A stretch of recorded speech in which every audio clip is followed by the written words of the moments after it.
Hello my friends, and welcome to Woodworking for Miniaturists. I'm David Knight, and today I'm going to take you on a tour of a dollhouse that I built and furnished a few years ago. I built it for my granddaughter Winifred, who now has custody of the house. This style of architecture is called Georgian in England.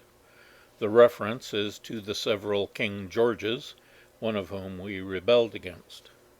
So here in the US of A, we tend to use the label Federal for this pre-Victorian style. The plan comes from this book, Making Dolls' Houses in 1/12 Scale by Brian Nichols. The blacksmith shop I displayed in episode 17 is from Nichols' second book, Character Dollhouses. These plans are very detailed and thorough, and the particular buildings are very cool. I would like to make every one of them. In addition to the two I have built, there is a wharfside fisherman's house and shed, a tavern inn, another larger Georgian house, a water-driven mill and miller's house complete with a turning water wheel and internal machinery, a Victorian store with a home above, and a Tudor store with a home above, and a thatched cottage. If you think you would like to make a very cool dollhouse from scratch, rather than using a kit, these are the best guides I know of. They are available through thriftbooks.com. I'm going to let you know how much of this was done from scratch and what was purchased. The siding is an embossed paper that simulates brick. The cream-colored trim is made from scratch from basswood stock. The roofing is cut from another embossed paper designed to look like gray roofing slates. To enhance the three-dimensional effect, I cut out the individual slates and overlapped them as I glued them to the roof. Learning to make these architectural details was a real challenge, and the kind of learning experience that I look for. Access to the inside of the first and second floors is by the front wall panels, which are hung on heavy hinges on the side walls. Access to the third floor is by the front of the roof, which hinges at the peak of the roof on a continuous piano hinge. This roof panel is held up in place by a prop that is hinged at the bottom and fits into a recess in the roof panel. The side hinges were selected to allow the front panels to fold all the way back against the side walls. The base of the house is a torsion box. The walls are 1/2 inch birch plywood. The floors are 1/4 inch Luan plywood. The chimney breasts and other components are built up of solid wood. The plywood panels are assembled through the use of dado joints, reinforced by glue and screws. It is much easier to add flooring, wallpaper, and ceiling paper before assembling the panels. This is also the best time to run the electric lines. These tapes, which are flat, can be installed and then covered by wallpaper or flooring. These tapes are the conductors of the circuit system. The tape has adhesive on one side, so it sticks to surfaces such as walls and ceilings, and a non-conducting, or you might say insulating, layer of plastic on the other side, so when one tape crosses another, no contact is made. The brass nails you see at the intersections make the connections. in this case between the vertical lines which come up from the base of the house to the horizontal lines which run to the separate rooms. The copper tapes are color-coded to guide the connections. I hope to produce an episode on wiring at some point. The electric system runs off a 12-volt transformer. It supplies multiple bulbs in each room. There are also lights that make the coals glow in the 5 fireplaces, and there are 2 outside lights on either side of the entry door. I made a diagram of the wiring system to make it easy to trace or repair if it ever becomes necessary. I've marked all the connections with dots, and the positive and ground lines are color-coded. I did a different style of flooring in just about every room. This is the entry hall, which has a diamond pattern parquet floor with a compass, like the compass you might see on a map, in a roundel. It's made of carefully cut veneer, maple and walnut with a cherry border. This is the upstairs hallway. This is called a herringbone pattern. It is rendered in walnut veneer with a border stripe of maple veneer. The parlor floor is a basket weave pattern made of cherry and walnut veneers. The second floor master bedroom is a grid pattern of maple and walnut veneers. The third floor bathroom has plastic sheet flooring made to depict black and white marble. This comes from miniatures.com, and other suppliers handle the same material. The third floor children's bedroom and the playroom both have a plain maple floor. The dining room uses 3 veneers, maple, cherry, and walnut, in a pattern called tumbling blocks. This one was the biggest challenge. The kitchen has a plain maple floor with a walnut border. I used an embossed wallpaper made for full-sized houses, combined with a large crown molding to simulate elaborate ceiling plaster work. I did this in the 3 fanciest rooms: the dining room, the parlor, and the master bedroom. I also cut roundels from the embossed wallpaper to put around the ceiling fixtures in the hallways. The hall stairway and railing was challenging and satisfying. I recall carrying it around with me for a couple weeks, showing it to anyone who would look at it. Here is the upstairs hall railing. The upstairs hall was later semi-decorated with a framed picture and a ceramic horse. All of the doors are made from scratch. The baseboard and door frames are stock moldings from Northeast Miniature Lumber Company. So all of that is basswood with a dark stain. The rug is a needlepoint I did from a book of miniature dollhouse needlepoint patterns. Miniature needlepoint is another topic worthy of an episode.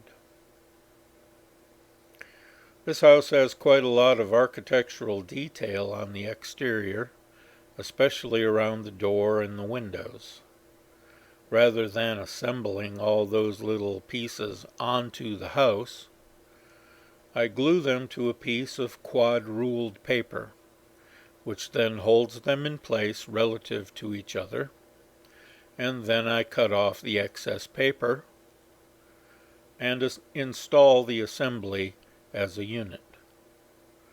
This makes the whole process easier and the outcome more certain. First and second floor windows each have their own version of trim, with the simpler version on the second floor. By the way, all of the first and second floor windows are double hung and work. There's a topic for another episode. You can buy ready-made windows that open. These were made from scratch. The field of the exterior is brick. The trim might be sandstone or limestone. Probably sandstone, judging by the cream color that I chose. Limestone would be more gray. The very large blocks on the corners are called quoins. Notice that they alternate direction and are beveled at the edges. The belt line between the first and second floors is made of the same large blocks. These are cut from 1/8 inch basswood. This is the inside of the front door. The tiny square blocks with the roundels at the top of the door trim have proven difficult to make.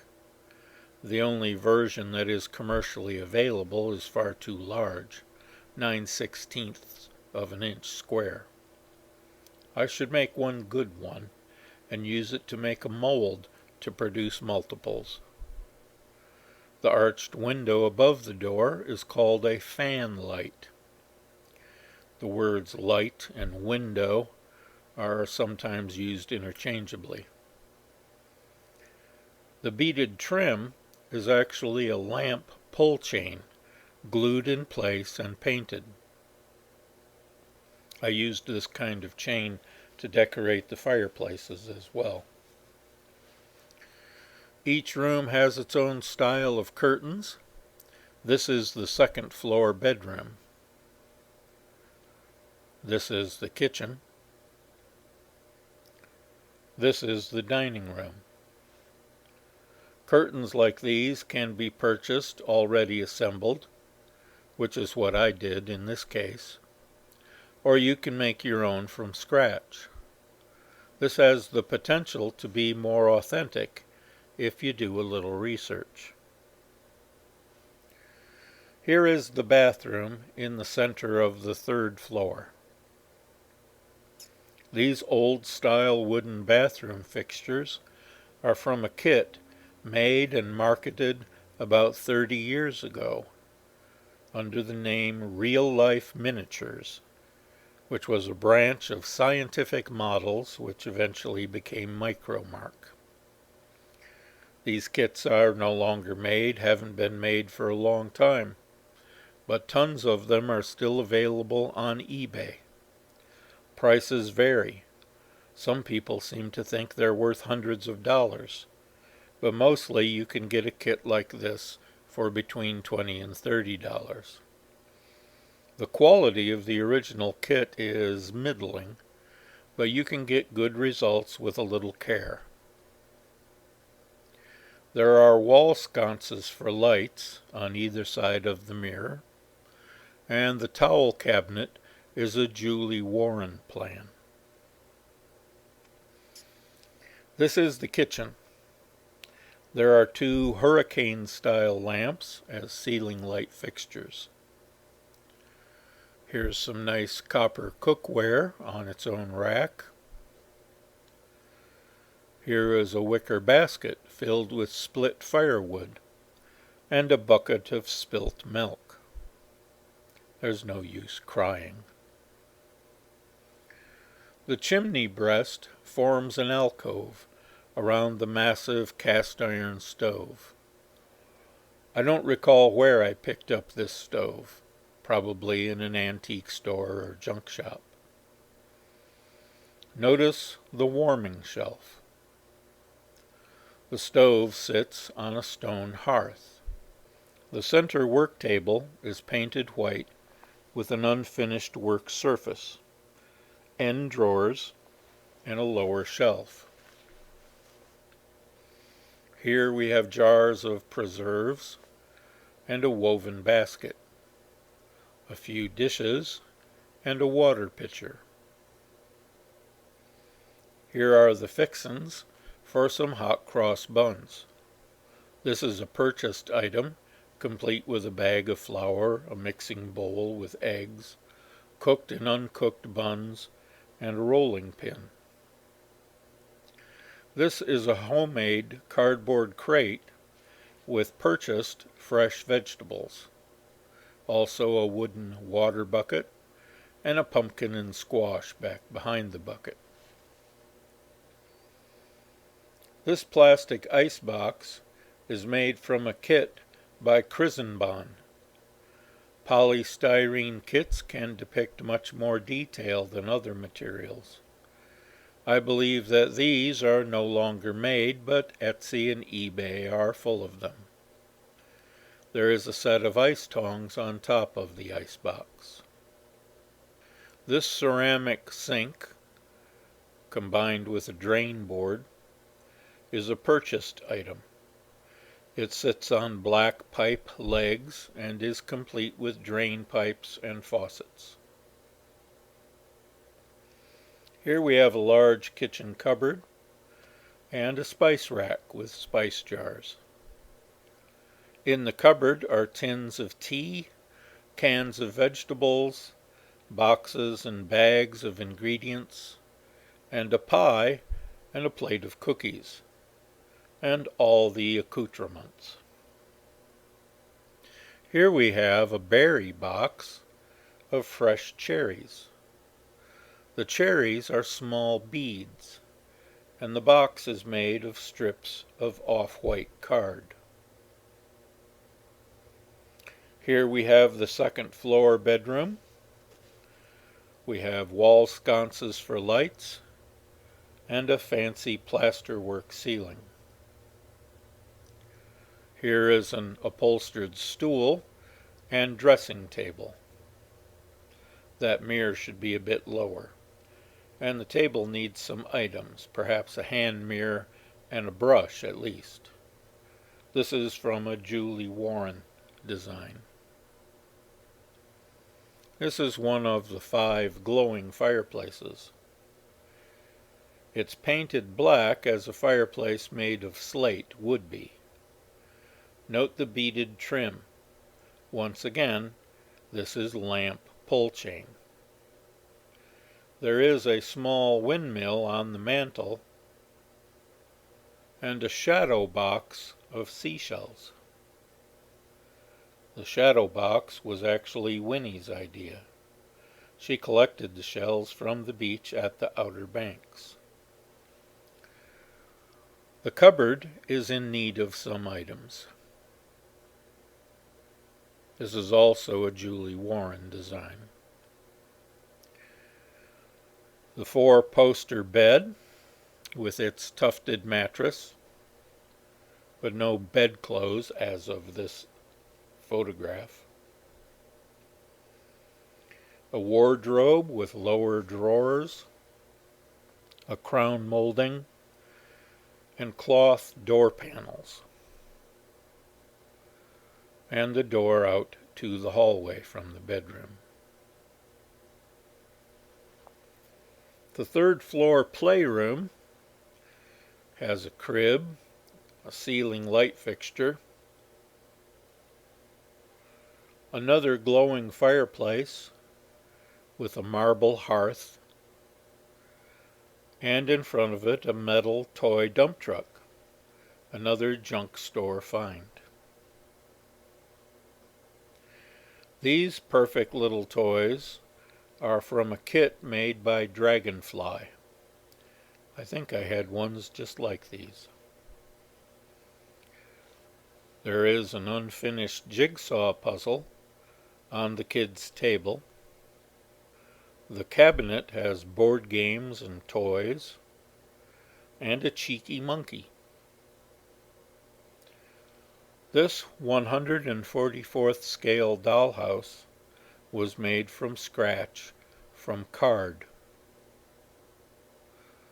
Here's the toy box, Note that the panels are scored to look like vertical boards, and the images of Raggedy Ann and Andy are taken from the wallpaper.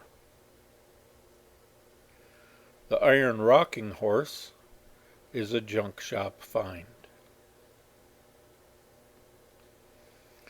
This is the parlor on the second floor. It also has an elaborate plaster ceiling and a chandelier. Here is a busy drop front desk and an upholstered desk chair.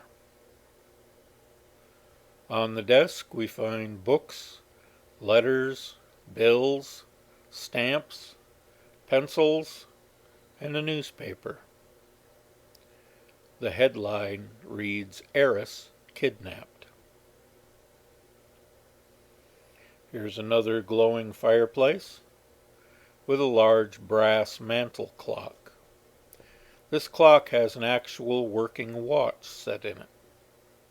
I haven't kept the battery up to date, but that is a working watch face. The round walnut parlor table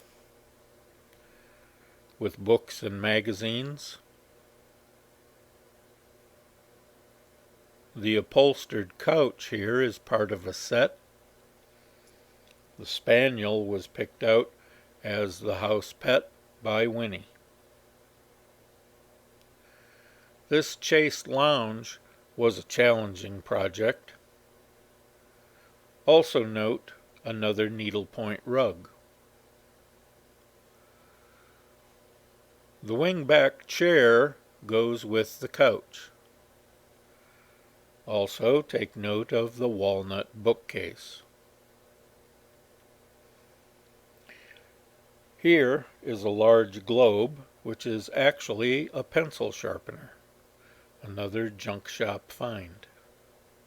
The chair is from the same plan as the chairs in the dining room set. Here's a close-up picture of the upholstered couch.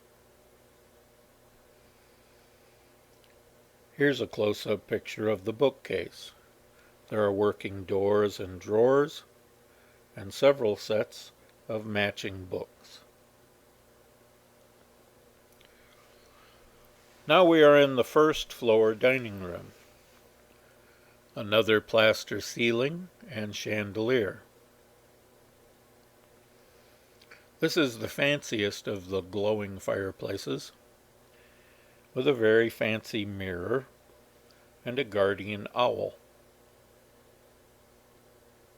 I think that the grandfather clock is from a Krisenbahn kit. I'm quite proud of the dining room table and chairs. And here is yet another needlepoint rug. A resident of the house has found her way to our camera. In the background is a dining room buffet complete with a set of fancy dishes. Here's a more detailed look at the dining room table. Note that a center leaf is visible. Also note the turnings and the feet. Here's a close-up of one of the chairs. This is the third floor bedroom. Yet another glowing fireplace and a steamer trunk made from scratch. Here's a shot of the stairway hall with a few furnishings, a wide bench and a Windsor chair, both made from kits, and a couple of ancestor pictures. Well, I hope you enjoyed the tour. In this episode, we have seen many examples of building techniques, siding, roofing, architectural details, working doors and windows, flooring, needlepoint, upholstery, stairs, electric wiring, interior trim, basket weaving, bookmaking, several types of furniture, mattresses, and the dollhouse carcass itself. I hope to have the opportunity to cover all of these topics in future episodes. But it may not happen if I don't start to get more viewers. I don't have the hope of reaching millions of people. This is, after all, a pretty specific topic. But when I get a grand total of 20 people to look at an episode, I begin to question whether it's worth the effort. If there are questions or topics that you would like to see me cover, please let me know what they are.